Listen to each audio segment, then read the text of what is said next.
Hello guys, welcome to blog channel. ဒီနေ့ပြောချင်တဲ့ကြောက်ရလေးကတော့ကျွန်တော် YouTube မှာတင်ပြပါဗျာကျွန်တော်ကဘာလေးတင်ပြမှာလဲဆိုတော့ခုလာပြကြတဲ့ MMBB Advanced Server ထောင်းနေ official မဟုတ်ပေမဲ့တော့ဆော့လို့အရန်ကောင်းတဲ့ MMBB Advanced Server ထောင်းနေချက်ပြောပြမယ်ဘရိုရင်တော့ Telegram ကောက်ဖောက်ထားဖို့လိုပါတယ်အဲဒါဆိုရင်တော့ Telegram နဲ့ရှောက်ဝင်လိုက်မယ်ဒီ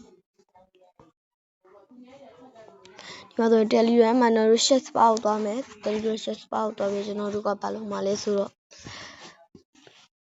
noအင်္ဂလိပ်စာပြောင်းမယ် KAZENOY ဒီလိုချက်ရှာမယ်မှာကအဲ့လိုရှာလိုက်ရင်သူ့ရဲ့ subscriber ကတော့8000ကျော်တယ်ပေါ့နော်ကာဒီနို233ချက်နေမယ်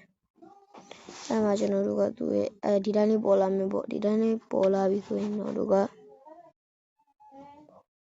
ချက်မကက pro version နဲ့တောင်းလို့ရတယ်နော်သူကကျွန်တော်ချက်အဲ့ဒါလေးခဏတောင်းထားမှာခင်ဗျားတို့ပြမှာ MMBB Advanced Server ဗျာ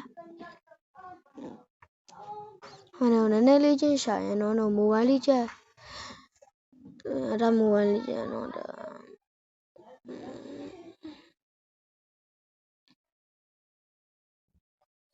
မန်ပတ်ကြည့်မတော့ဟုတ်မယ်နော်ချက်ခဏလေးစောင့်ပြီဗျာနော်ဒီရှောက်တော့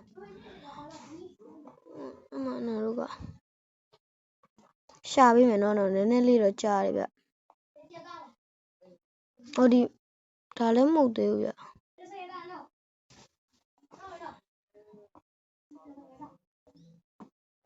ကျွန်တော်ပြကြလာမယ်နော်အော်ခုတွေ့ပြီပေါ့နော်ဒီမှာ MMBB ADVOP ကအဲ့ဒါလေးချက်တောင်းလိုက်မယ်တောင်းမြင်တော့ဒီမှာခဏစောင့်မယ်နော်ကဲတော့ဒါလေးကတော့ခဏစောင့်ပြီးရပါတယ် bro hello ကဲ bro ခုချိန်မှာတော့ရပြီပေါ့နော်အဲ့ဒီမှာကျွန်တော်တို့အဲ့လိုရရင် file လေးကိုချက်နေမယ်ပြီးရင်တော့ download ဆွဲမယ်ပေါ့နော်download ဆွဲရလေးချက်နေမယ်အဲ့လိုလေးတော့ချက် download လေးဆွဲပြီးဆိုတော့တော့ mobile လေးချက်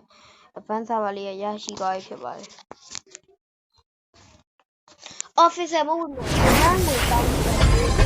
အားလေးက MMBB Advanced Server လေးပေါ့ကျွန်တော်လာမေးကြရနောက်တစ်ခုရှိတယ်ကျွန်တော်တကယ်ချင်းနေလေးအကြောင်းမှမေးရပါလဲဆိုတော့ mobile လေးချက်ကို region channel ပြတ်နေတယ်ဘယ်လိုလဲရမလဲအဲ့ဆိုရင်ကျွန်တော်ချက်ပြောပြပါမယ်ဒီမှာတော့ diamond ကတော့ငါလုံးမရှိအောင်မယ်နော်ဒီမှာတော့ဒီ diamond ပေါ်နေနေဒီတိုင်းလေးပေါ်နေလို့မရဘူးနော် e ပေါ်ကိုချက်နေနော် video view ကတော့အများကြီးပဲလဲလို့ရအခုမှတောင်းတာပဲပေါ်ရပါဒါလေးကတော့ကျွန်တော်ရဲ့အကောင့်လေးပါနော် Advanced Server ဖောက်ပြီးတော့ပြီးရင်ဒါလည်းကျွန်တော် ID လေးဖြစ်ပါတယ်ကျွန်တော်ရဲ့စကောကတော့ကျွန်တော်နဲ့ကျွန်တော်ညီနဲ့ထောင်းမှာဖြစ်ပါကဲအားလုံးပဲကြည့်ရှုပြီးရတော့